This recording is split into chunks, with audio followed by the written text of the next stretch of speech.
सर्व भक्त आहेत त्यांना सोय मिळेल, घाटाचं सुशोभीकरण होईल.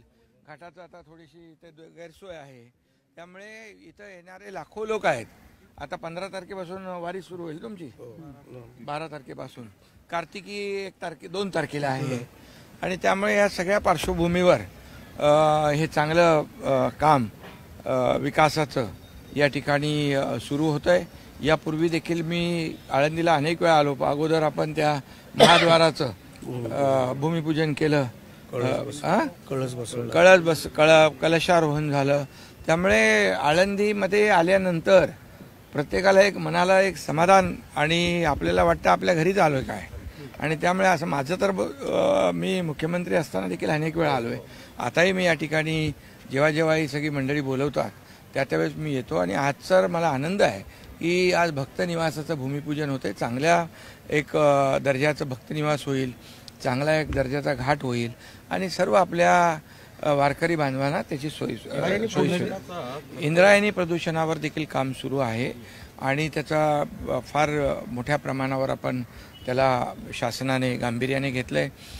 मुख्यमंत्री महोदयांच्या अध्यक्षतेखाली एक मोठं प्रेझेंटेशन देखील झालेलं आहे.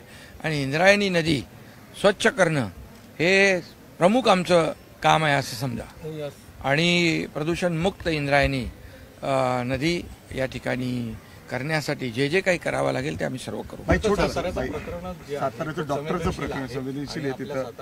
त्याला अरेस्ट केलेली आहे बिलकुल. आणि त्यामध्ये झालेला प्रकार दुर्दैवी आहे, दुर्भाग्यपूर्ण आहे आणि निंदाजनक आहे. त्याला कुठल्याही परिस्थितीमध्ये कोणी त्याच्यामध्ये असतील त्याला कुणालाही सोडणार नाही. आणि बिलकुल कठोर सजा त्यांना होईल. प्रकरण फास्ट ट्रॅकवर होईल आणि लवकर त्याचा निकाल लागेल. दिल्ली भेटीची फारच चर्चा चालली आहे. तुमचे मित्र भेटले मला दिल्लीला सगळे पत्रकार. दंगेकर जी मागं आहेत त्यांना काय सांगणार आहेत, त्यांना काय सल्ला दिला? अरे बाबा, दंगेकर या काही त्यांचं म्हणणं आहे की एकनाथ शिंदे साहेबांचा पाठिंबा आहे मला या सगळ्या गोष्टीसाठी, पुण्यामध्ये जे काही चालू आहे ते. मी त्यांना सांगितलंय महायुतीमध्ये आपल्याला दंगा करायचा नाही. पण ते जे करतायत त्याला पाठिंबा आहे. नाही. अरे बाबा, आता तुम्ही सांगितलं ना मी त्यांना की आता तो विषय आता संपला आहे.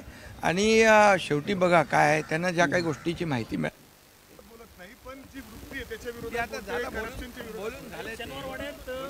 आणि तो एक कार्यकर्ता आहे, काम करणारा कार्यकर्ता आहे आणि अन्यायाविरुद्ध लढणारा कार्यकर्ता आहे.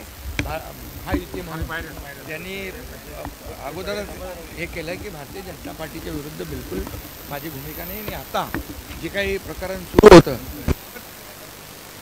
विषय संपेल